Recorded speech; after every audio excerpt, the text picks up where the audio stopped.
안녕하십니까? 건설안전을 강의하는 최윤정입니다. 자, 이번 시간부터는 건설시공학 공부를 시작해 보도록 하겠습니다. 자, 건설시공학과 건설재료학은 실기에서 비중이 별로 많지 않은 파트입니다. 특히나 재료학은 거의 실기에 나오지 않는다 봐도 되고요. 시공학도 실기에 나오더라도 한두 문제, 한 문제 정도 나오더라도 기출에 출제된 내용 정도 공부하시면 돼요. 그래서 시공학과 재료학은 필기를 대비한 공부를 하면 된다. 그죠? 그래서 실기에 나오는 만큼 정확하게 암기할 필요는 없습니다. 자주 읽으시면서 문제를 통해서 같은 내용이지만 또 문제에 나왔을 때 응용되는 게 다르죠. 그래서 내용에서는 진한 글자나 별표 있는 내용 위주로 보시고요. 충분히 기출을 풀어서 기출을 많이 풀어보시는 게 좋은 과목이라고 말씀드립니다. 특히나 건설안전에서는 시공학, 재료학이 과락이 잘 걸리는 과목이에요. 그럴수록 내용의 깊이보다는 기출을 통해서 문제를 익히는 게 더 중요하다는 말씀드리고 시공학 시작해 보겠습니다. 첫 번째 시공 1반부터 한번 살펴보도록 하겠습니다. 공사 시공하는 방식입니다. 직영공사가 있죠, 그죠? 우리가 공사를 어떻게 시공하는가에 따라서 첫 번째 직영공사는 직영이니까 직접 한다는 뜻입니다. 건축주가 직접 계획을 세우고 재료 구입, 노무자 고용, 시공기계 및 가설제를 마련하여 모든 공사를 자기 책임하에 시행하며 발주하는 방식, 그죠? 그래서 건축주가 계획 세우고 공사 시행하고 발주하는 걸 직접 하는 게 직영공사가 되겠습니다. 영리 목적의 도급 공사에 비해서 저렴하고, 왜냐하면 내가 영리 목적, 이윤을 남겨야 되는데요. 이윤을 빼기 때문에 저렴하게 되고, 재료 선정도 내 마음대로 하면 되죠. 자유로워요. 특수한 상황에 신속하게 대처할 수 있어요. 예를 들어서 도급을 줬거나 하면은 의논하고 또 계약 다시 하고 할 필요가 있는데 직접 건축주가 하다 보니 신속하게 판단해서 대처할 수 있는 장점이 있습니다. 고용기술자 등에 의한 시공 관리 능력이 부족하면 만약에 고용했는 기술자가 능력이 부족하다면 공사비가 증대되거나 시공에서 결함이 있거나 공기가 연장되기 쉬운 단점도 있는 게 특징이 되겠습니다. 어떨 때 직영공사를 쓰는가 보겠습니다. 군공사와 같이 기밀을 요하는 공사. 함부로 도급 주기에 이게 기밀공사다, 그죠? 비밀인 공사. 그 다음에 설계 변경이 설계가 굉장히 자주 바뀌어요. 이럴 때는 직접 하는 게 좋고요. 문화재와 같이 고도의 기술을 요하는 공사. 다른 사람에게 주기에 고도의 기술이 필요하기 때문에 직접 할 수밖에 없다, 그죠? 재응급 복구와 같이 대자본을 요하는 공사 등의 직영공사가 적합하겠습니다. 자, 그래서 정리할게요. 직영공사의 장단점 기억하시면 좋습니다. 장점은 스스로 하기 때문에요. 발주, 계약 등의 수속이 절감되겠죠. 영리를 도외시한, 그죠? 내가 얼마만큼 돈을 남기겠다라는 게 없기 때문에 영리를 도외시한 확실성 있는 공사가 되고요. 특수한 상황에는 신속하게 대처할 수 있는 장점이 있습니다. 하지만 단점은 시공관리 능력이 부족하거나 하면 공사비가 증대되거나 공사기일이 연장될 수 있고요. 재료가 낭비되거나 잉여 장비가 발생될 수 있고 시공관리 능력 부족으로 시공에 결함이 생길 수도 있는 단점이 있습니다. 자, 이렇게 직접 하는 건 직영공사고요. 내가 직접 다 할 수 없기 때문에 다른 사람에게 공사를 떼주죠. 이거를 도급공사다라고 합니다. 도급이란 원도급, 하도급, 위탁, 기타 명칭의 여하에 불구하고 건설공사를 완성할 것을 약정하고 상대방이 그 결과에 대하여 어떠한 일의 결과에 대한 대가를 지급할 것을 약정, 계약하는 것이죠. 그죠? 하도급은 내가 한번 도급을 줬어요. 근데 도급받은 사람이 다시 다른 업체에게 도급을 주죠. 이게 하도급이 됩니다. 도급받은 건설공사의 전부나 일부를 도급하기 위하여 수급이니 제3자와 체결하는 계약을 하도급이다라고 합니다. 자, 그러면 공사 실시 방식에 따른 도급공사의 분류를 한번 보겠습니다. 도급공사는요, 일식도급, 한꺼번에 다 도급을 주는 거죠. 분할 도급이 있다, 그죠? 요거는 전문 공종별, 직종별, 공정별, 공구별 분할 도급, 요렇게 공사의 일부를 다 나눠서 주는 게 되겠죠, 그죠? 공동 도급은 혼자서 도급받는 게 아니고요. 두 사람 이상이 함께 도급을 받는 게 됩니다. 자, 이렇게 도급 공사가 있고요. 세부적으로 한번 살펴보겠습니다. 자, 일식 도급은 공사의 전부를 한 도급자에게 맡기는 방식이에요. 한꺼번에 다 넘기는 거, 그죠? 그래서 전체 공사의 진척이 원활하겠죠?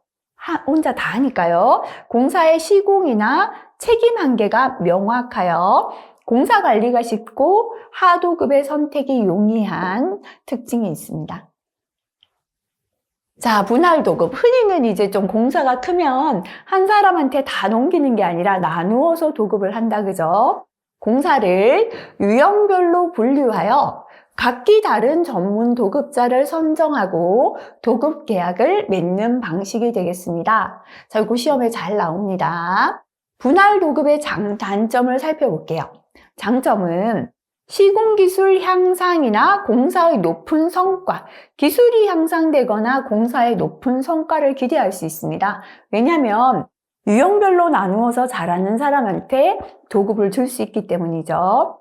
자, 건축주와 시공사의 의사소통이 원활하고요. 공사 기일이 단축됩니다. 혼자 다 하는 것보다는 나누어서 하니까 공사 기간은 단축될 수 있습니다. 단점은 감독자가 여기저기 다 감독해야 되죠. 그래서 감독자 노무가 증대되고요. 현장의 종합 관리가 좀 복잡해지죠. 그죠? 관리가 힘들어진다 보시면 되고요. 경비를 한쪽에서만 써도 될 걸 여기저기 따로 쓰다 보니까 경비가 가산될 수 있습니다. 그래서 분할 도급은 기술이나 공사에서 높은 성과를 기대할 수 있고 공기 단축이 될 수 있는데 반대로 관리가 복잡하고 경비가 좀 증가하게 된다. 이거 기억하시면 되겠습니다. 자, 이것도 시험에 잘 나오는데요. 분할 도급의 종류를 한번 살펴보겠습니다. 첫 번째는 전문 공사별 분할 도급이 있습니다. 설비 공사를 주체 공사에서 분리하여 설비 공사를 전문업자와 계약하는 거예요. 그래서 설비는 전문성을 가져야 되기 때문에 설비 공사만을 분리해서 전문업자와 계약하는 걸 전문 공사별 분할 도급이다라고 합니다. 그 다음 공정별 분할 도급인데요. 정지, 기초, 구체, 마무리 공사 등의 공사 과정별로 나누어 도급을 주는 거예요. A 공정은 누가 하고 B 공정 누가 하고 이렇게 공정별로 나누어서 공사 과정별로 주는 게 공정별 분할 도급이에요. 공구별 분할 도급은 대규모 공사에서 한 현장 안에서 지역별로 공사를 구분해서 발주하는 겁니다. 그래서 한 현장이지만 여러 지역별로 공구를 나누어 주는 걸 공구별 분할 도급이라 합니다. 전문 공사별 분할 도급은 설비 공사를 전문업자에게 분할하는 거죠. 공정별은 공사의 과정별로 분할하는 거고요. 공구죠. 지역별로. 그죠? 이렇게 세 가지 특징 기억하시면 되겠습니다. 자, 그 다음에 이제 아까 일식 도급은 한 사람한테 다 맡기는 거였죠. 공동 도급은 2개 이상의 사업자가 하나의 사업을 공동으로 도급하는 계약 방식을 말하겠습니다. 자, 각 회사의 소요 자금이 경감되므로 소자본으로 대규모 공사를 수급할 수 있어요. 여러 사람이 하니까 작은 자본으로 모아서 대규모 공사할 수 있고요. 각 회사가 위험을 분산하여 부담하게 되고요. 상호 기술을 확충, 그죠? 여러 명이 함께 하니까 각자의 기술을 모아서 기술 축적의 기회를 얻을 수 있고 신기술, 신공법을 적용할 수 있는 게 공동 도급이 되겠습니다. 자, 장점과 단점 한번 보겠습니다. 공동도급의 장점은 융자력 증대되겠죠. 하지만 위험은 여러 회사가 나누니까 위험 분산됩니다. 시공 확실하게 되고요. 상호 기술 확충할 수 있고 도급 경쟁이 치열해진다는 건 한 업자만 뽑는 거잖아요. 여러 업자를 뽑으니까 도급 경쟁이 완화되는 거죠. 그죠? 단점은 공사비가 증대됩니다. 아무래도 간접 비용이나 경비 같은 게 자꾸 추가가 되겠죠. 그래서 공사비는 증대되고 이윤도 여러 회사가 나눠야 되니까 증대됩니다.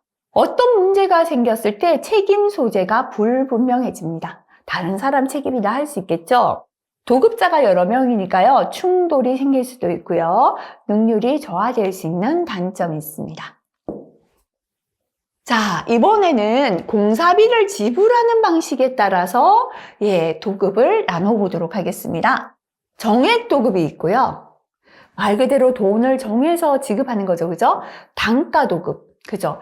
A 공사는 예를 들어서 수량이 3개고 단가가 1,000원이다. 총 3,000원 되겠죠? 하나의 단가를 정해서 도급하는 게 되겠죠? 실비 정산. 공사하는데 실비가 10만 원 들었고 보수는 5만 원 줄게. 더하면 15만 원이죠. 이런 식으로 실비를 따로 정산하고 보수를 더해서 주는 실비 정산 보수 가산식 도급이 있겠습니다.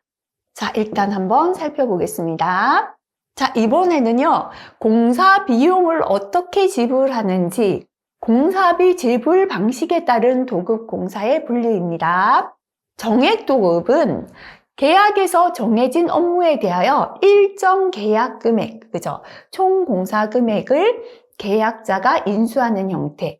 정해진 금액을 그대로 주는 거죠. 총 일정 계약 금액을 인수하는 형태의 계약으로 공사 변경이 발생하여도 총액 안에서 해결하게 되어 있습니다. 단가 도급은 공사 실적의 수량에 단가를 곱해서 계약 금액을 체결합니다. 그래서 단가만 정해놓는 거예요. 1,000원이다. 그죠? 이게 3개 들어가면 3,000원 되겠지만 공사하니까 5개 되면 5,000원 되겠죠? 이렇게 단가를 정해서 하는 도급이 단가 도급이 되겠습니다. 자, 그 다음에 실비를 정산해주고 보수는 플러스 알파로 가산해줍니다. 실비 정산 보수 가산식 도급인데요. 실비는 공사에 실제로 들어간 비용이죠. 보수는 일을 하기 위하여 보수를 주는 거죠. 그죠? 실비와 보수를 분리하여 지급하는 형태의 계약을 말합니다. 근데 이 실비정산 보수 가산식은 또 종류가 있죠. 시험에 잘 나옵니다.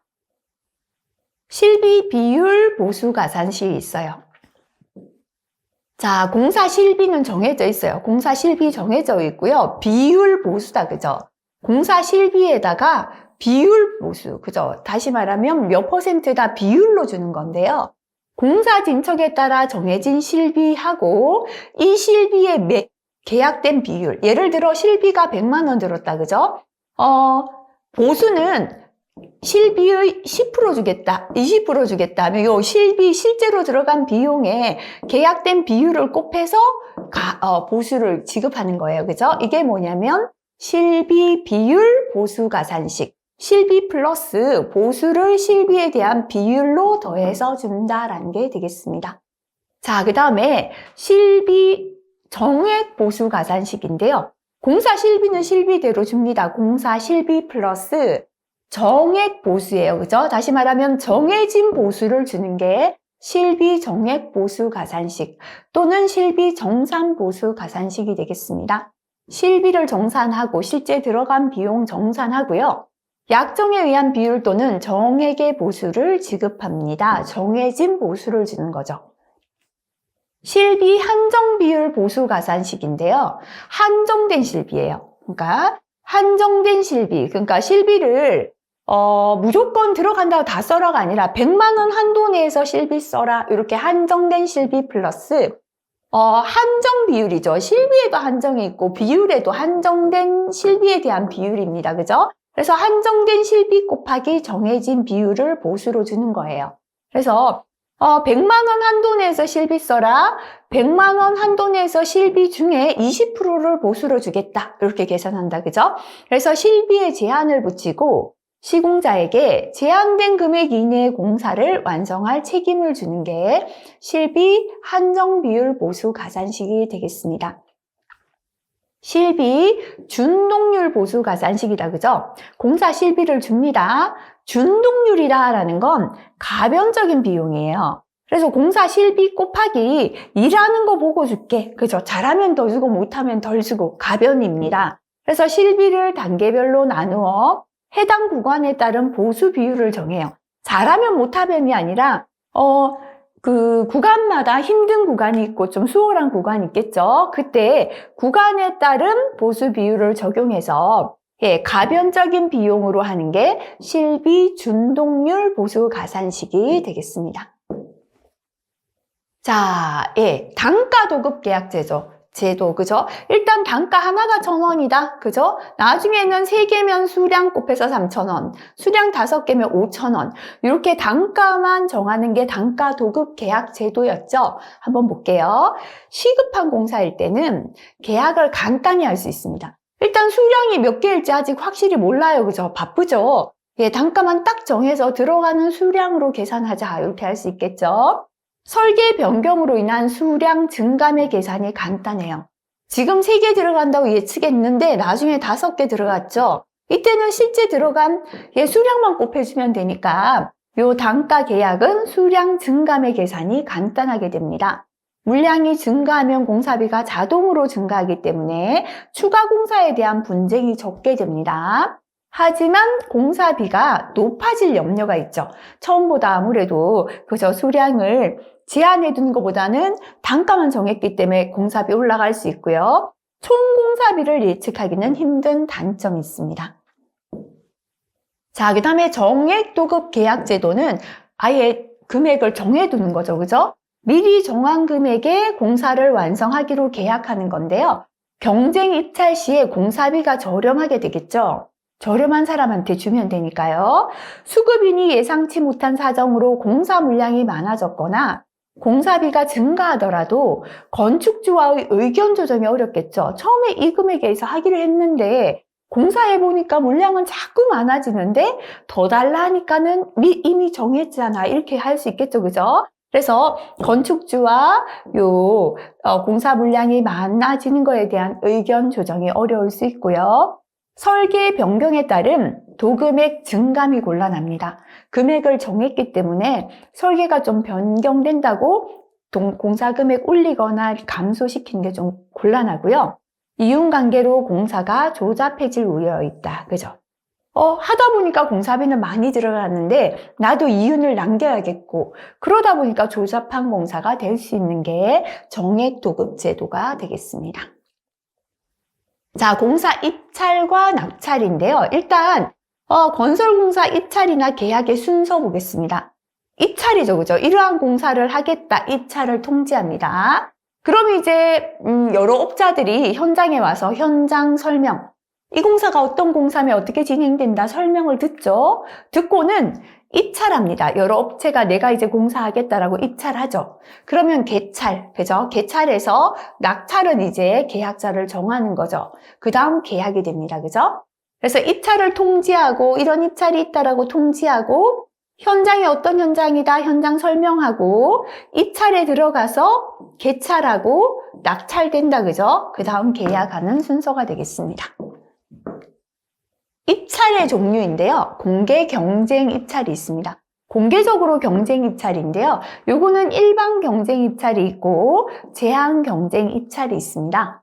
일반 경쟁 입찰은 사업 종류별로 관련 법령에 따른 면허, 등록, 신고 등을 마치고 사업을 영위하는 불특정 다수의 희망자를 입찰에 참가하도록 한 후 그 중에서 선정하죠. 그래서 특별한 조건이 없이 불특정 다수의 희망자를 입찰에 참가하도록 하는 게 일반 경쟁 입찰이 됩니다.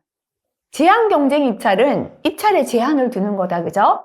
사업 종류별로 관련 법령에 따른 면허나 등록 또는 신고 등을 마치고 사업을 영위하는 자 중에서 계약의 목적에 따른 사업 실적, 기술 능력, 그동안 했던 실적이나 능력이나 자본금을 제한하여서 공개 경쟁 입찰에 참가하도록 한 후에 그 중에서 선정한 게 되겠습니다. 자, 그 다음에 지명 경쟁 입찰이다. 그죠? 경쟁 입찰인데 지명이 붙어 있습니다.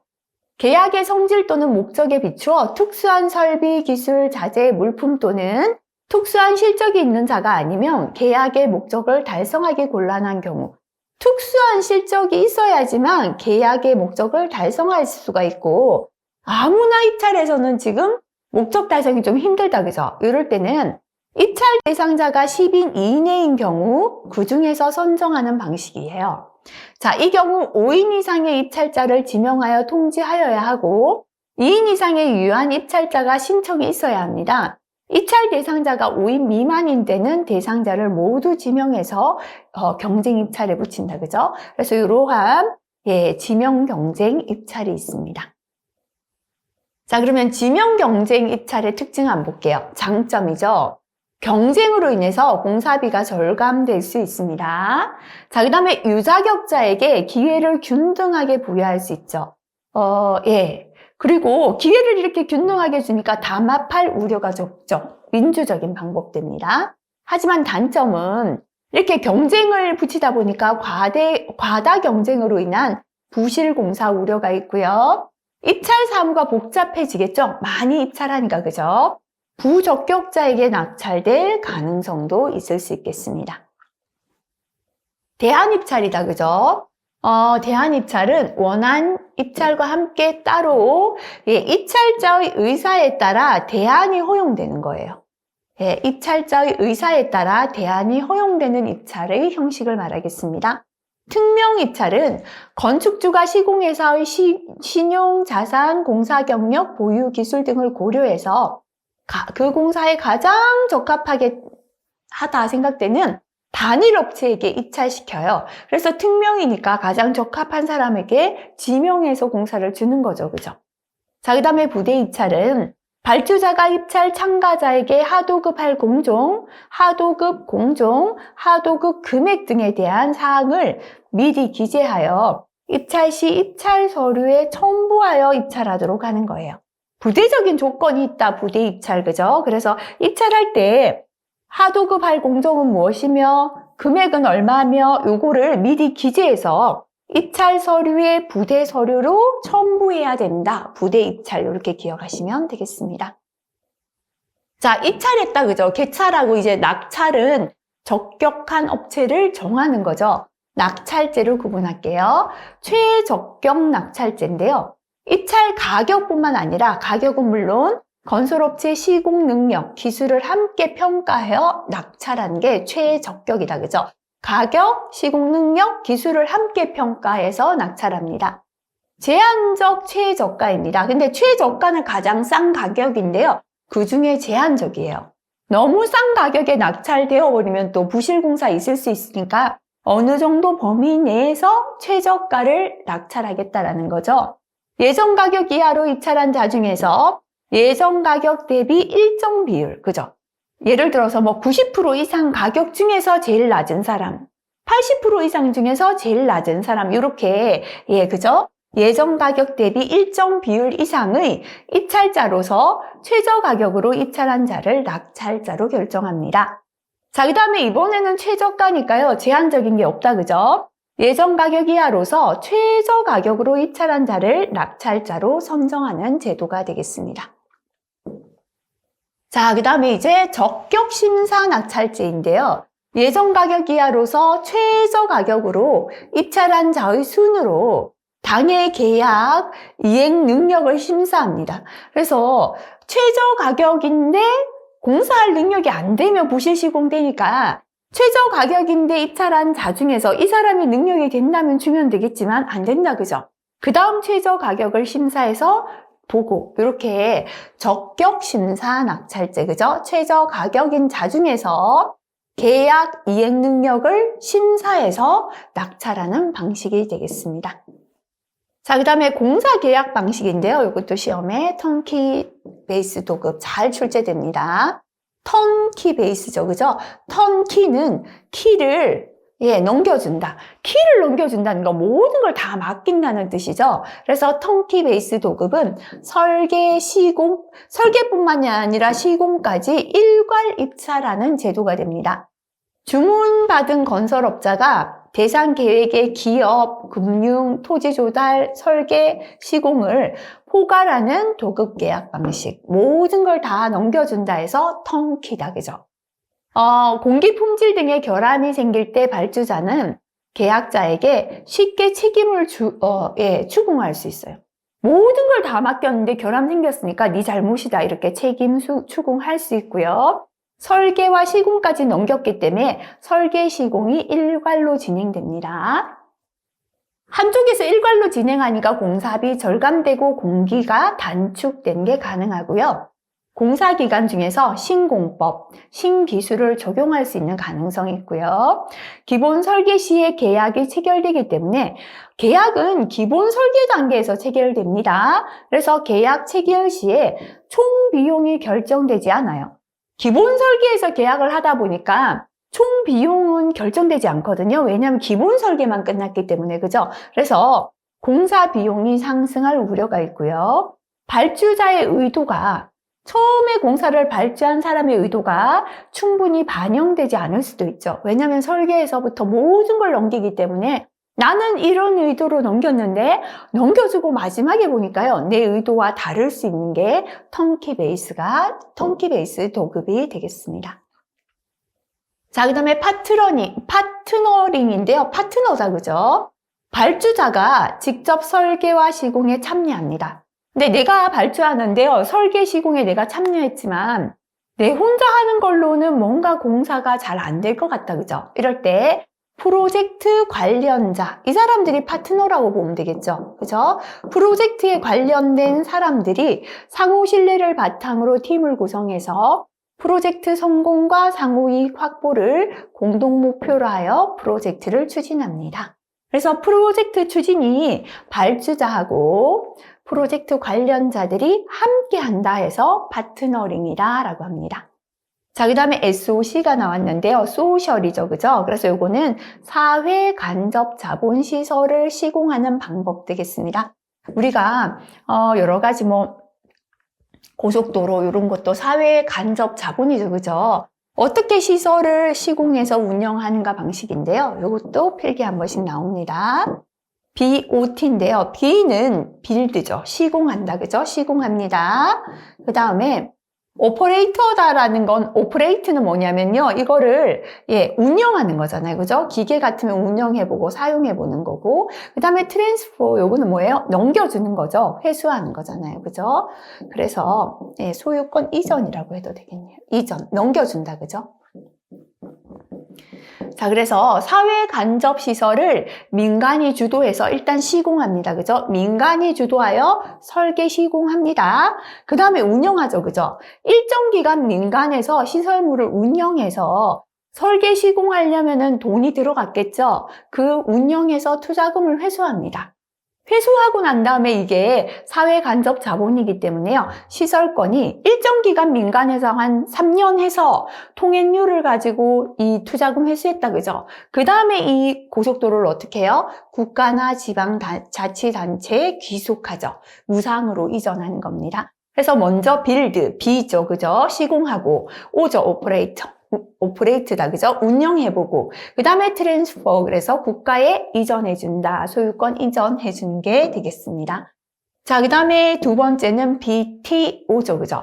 빌드니까요, 시공하고, 트랜스퍼죠, 그죠? 먼저 어떻게 해줘요? 이전해줍니다. 소유권을 이전하면, 이전받은 국가나 지자체에서 오퍼레이트, 그죠? 운영해보는 게 되겠죠. 그래서, 사회 간접 시설을 민간이 주도하여 설계 시공합니다. 시설 소유권을 공공 부분에 먼저 이전해요.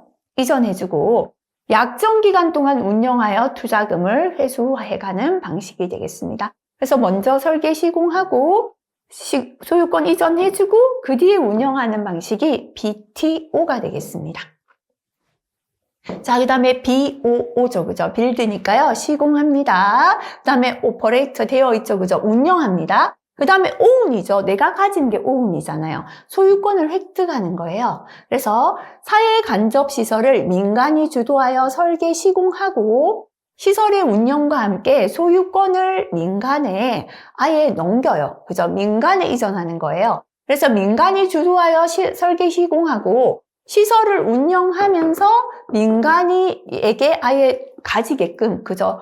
넘기는 거죠. 그래서 설계, 시공, 운영, 소유권 획득 순으로 되는 게 BOO 방식이 되겠습니다. 자, 그 다음에 BTL이 나왔다, 그죠? 빌드니까요, 시공하겠죠? 민간이 공공시설을 건설합니다. 그 다음에 트랜스포니까 이전해준다, 그죠? 예, 그래서 이 시공한 거를 소유권을 정부에 이전합니다. 그 다음에 우리 리스한다 하잖아요. 리스라고 하는 건 자동차 리스는 뭐 하는 거죠? 빌리는 거잖아요. 그죠? 그래서 임대하는 거죠. 그래서 요거는 임대가 됩니다. 그죠? 정부에 이전함과 동시에 정부에서 시설 임대료를 징수합니다. 그죠? 그래서 투자금을 회수해 가는 거예요. 그래서 민간이 건설하고 정부의 소유권을 이전해 주니까 정부에서는 이거를 임대를 줘서, 그죠? 임대료를 가지고 수익을 받아가는 게 예, BTL입니다. 빌드, 시공하고 트랜스퍼, 소유권 이전해주고 리즈, 그 다음에는 이제 리즈죠, 그죠? 임대료를 징수하는 제도가 되겠습니다. 자, 그 다음에 건설 사업 관리 CM인데요. 이것도 시험에 잘 나옵니다. 예, 건설 사업 관리라면 건설 공사에 관한 기획이나 타당성 조사, 분석, 설계, 조달, 계약, 시공관리, 감리평가, 사후관리 등에 관한 예, 이거는 뭐냐면 앞에서 턴키 베이스, 턴키는 키를 넘겨준다. 모든 걸 다 맡겼죠. 설계에서부터 시공에까지 모든 걸 맡기는 거고요. 요거는 건설에 대한 모든 예, 사후관리, 건설공사에 관한 기획에서부터 사후관리까지 모든 관리를 수행하는 걸 건설사업관리 CM이라고 합니다. 그죠? 그래서 건설공사에 관한 기획에서부터 조사, 분석, 설계, 계약, 관리, 감리, 평가, 사후관리까지 전체적인 건설을 관리하는 걸 건설사업관리 CM이다라고 합니다. 자, 그러면 건설사업의 공사비 절감, 품질 향상, 공기 단축을 목적으로, 그죠? 건설에서 제일 중요한 게 공기를 절감하고 품질 향상하면서 공사비 절감시키는 거죠. 그래서 발주자가 전문 지식과 경험을 가진 건설사업 관리자에게, 건설사업 전체를 관리해주는 전문 건설사업 관리자에게 발주자가 필요로 하는 건설사업 관리 업무의 전부나 일부를 위탁해서 관리를 맡기는 거죠. 그죠? 관리하게 하는 계약 발주 방식이 CM, 건설사업 관리 방식이 되겠습니다. 건축 기획에서부터 설계, 시공, 유지, 관리까지의 건설의 전 과정에 걸쳐서 프로젝트를 보다 효율적이고 경제적으로 수행하기 위하여 각 부문의 전문가들로 구성된 통합관리 기술을 발주자에게 제공하는 게 되겠습니다. 자, 그럼 요 CM도요, 두 가지 형태가 있습니다. 대리인형이 있고요, 시공자형이 있어요. 자, 이 대리인형은 말 그대로 대리 역할을 합니다. 그죠? 서비스를 제공하고 용역비를 지급받는 거예요. 자, 그래서 내가 서비스 해주고 내 인건비, 용역비로 받는 거죠. 시공자 또는 설계자와 직접적인 계약은 없습니다. 그죠? 왜냐하면 서비스 해주고 용역을 받기 때문에 도급 계약 같은 계약의 관계는 없습니다. 공사 비용, 공사 기간, 품질에 대한 책임은 지지 않아요. 단지 어떤 서비스를 해달라면 그 서비스를 해주고 용역을 받지 계약을 한다거나 책임은 지지 않는 게 대리인형 CM이 됩니다. 자, 그 다음에 시공자형 CM이 있는데요. CM이 직접 하도급 업자와 계약을 체결해서 시공의 전부나 일부를 담당해서 공사를 수행하는 게 시공자형 CM이 됩니다. 공사 비용, 공사 기간, 품질에 대한 책임을 가지는 게 시공자형 CM이다. 그죠? 요거 기억하시고요. 참고 별표 있으니까 한번 보겠습니다. 종합건설업체조죠. 요거는 CM은 뭐였는가 하면요. 건설사업관리, 전체 건설에 관련된 사업을 관리하는 게 CM이었고요. 자, 여기에서 종합건설업제도는 EC화다, 그죠? 건설사업의 대규모화 전문화에 따라 단순 기술 시공이 아닌 고부가가치를 추구하기 위한 업무 영역의 확대를 EC화다라고 합니다. 그래서 엔지니어링 컨스트럭션, 그래서 종합건설업제도 EC화는 단순 기술 시공이 아닌 고부가가치를 추구하기 위한 업무 영역의 확대를 의미한다. 요거 참고로 CM하고 비교해서 기억하시면 좋겠습니다. 자, 그 다음 넘어가도록 하겠습니다. 자, 그 다음 이제 공사 시방서죠. 시방서는 공사에 시공하는 방법을 설명한 자료다. 이렇게 보시면 됩니다. 그래서 시방서가 공사를 어떻게 시공하겠다라는 걸 적어 놓은 거예요. 그죠?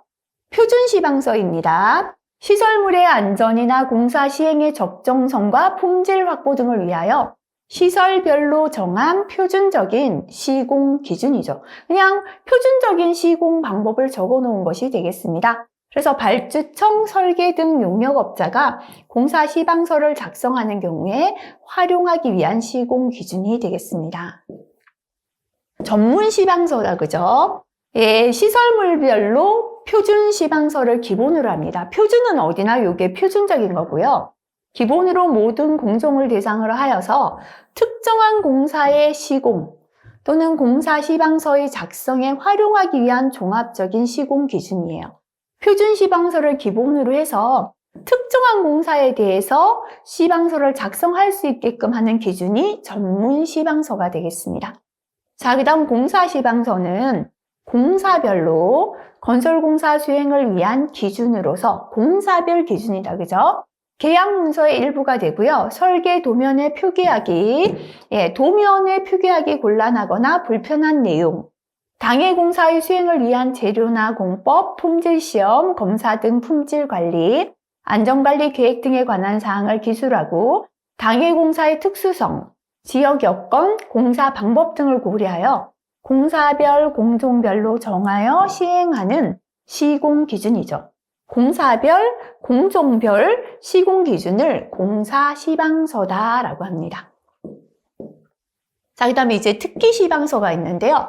특기 시방서는, 특기라고 했죠. 특수한 것을 기입했다. 이렇게 보시면 되겠죠. 그죠? 공사의 특수한 조건에 따라서 표준 시방서에 대하여 추가나 변경이나 삭제를 규정한 시방서입니다. 그래서 기본적인 게 표준 시방서죠. 그 표준 시방서에 공사의 특수한 조건에 대하여 추가를 적거나 변경하거나 삭제한 게 특기 시방서가 되겠습니다. 자, 그 다음 성능 시방서인데요. 목적하는 결과, 성능의 판정 기준, 이를 판별할 수 있는 방법을 규정했습니다. 그래서 이거는 성능이 양호하다를 판정하는 기준이나 판별할 수 있는 방법을 적어 놓은 게 성능 시방서가 되겠습니다. 자, 이거 한 번씩 필기 나옵니다. 시방서하고 설계 도면이 서로 상이하다, 달라요. 그죠? 시방서는 이렇게 설명했는데 도면 다르게 설명되어 있는 거예요. 어떤 걸 더 기준으로 적용해야 될 것인가? 우선순위가 되겠습니다. 설계 도면하고요. 공사 시방서가 상이할 때는 더 상세한 걸 기준으로 해야겠죠. 그죠? 이렇게 대략적으로 해놓은 것보다는 상세하게 기술을 해놓은 걸 따라가야죠. 그래서 설계 도면하고 공사 시방서 중에는요. 시공 방법을 설명한 시방서가 더 상세하겠죠. 그래서 공사 시방서 우선합니다. 자, 그 다음에 설계 도면하고 내역서. 내역서보다는 설계 도면이 설계를 더 꼼꼼히 나타내겠죠. 그래서 설계 도면과 내역서가 상이할 때는 설계 도면을 우선합니다. 그 다음에 표준 시방서와 전문 시방서, 그죠? 아무래도 표준 시방서보다는 전문적인 내용이 들어가 있는 게 전문 시방서죠. 그래서 이때는 전문 시방서를 우선으로 합니다. 설계 도면과 상세 도면. 일반적인 설계 도면보다는 요거를 더 상세하게 그린 게 상세 도면이죠. 상이할 때는 더 상세한 상세 도면을 우선으로 합니다. 설계 도면과 공사 시방서에서는 공사 시방서 우선하고 설계도면과 내역서는 설계도면 우선하고, 표준시방서와 전문시방서는 전문시방서 우선하고, 설계도면과 상세도면은 상세도면을 우선으로 한다. 기억하시고요. 자, 그 다음에 우선순위, 그죠? 금방 말했습니다. 요거 한번 참고하시기 바라겠습니다. 그 다음 공사 시방서 작성 요령인데요. 시방서 작성 시에는 공사 전반에 걸쳐서 시공 순서에 맞게 빠짐없이 기재합니다. 시방서에는 사용 재료 시험 검사 방법, 사용 재료의 시험 검사 방법, 시공의 일반사항, 주의사항, 시공의 정밀도, 성능 규정, 지시 등을 기술합니다. 자, 그래서 시방서 기재하는 사항이죠. 그죠? 사용하는 재료, 장비의 종류, 시험 검사 방법, 시공의 일반사항, 주의사항, 시공 정밀도, 허용 오차를 뜻하고요. 성능의 규정, 지시나 시방서 적용하는 범위, 시공 오차의 허용값, 대안의 선택, 기타 도면 표기가 어려운 보충사항, 특기사항을 시방서에 기재하게 되어 있습니다. 자, 여기까지 하고요. 일단은 끝은 아니죠. 그죠? 근데 일단은 좀 내용이 많기 때문에요. 단연 예상 문제를 한번 정리하고, 다음 파트 넘어가겠습니다. 이번에 시공학의 첫 시간이다 보니까 여러 가지 계약이나 기초적인 우리 공사 관리에 관한 내용들 나왔습니다. 별표 있는 내용 위주로 다시 한번 정리하시길 바라겠습니다. 수고하셨습니다.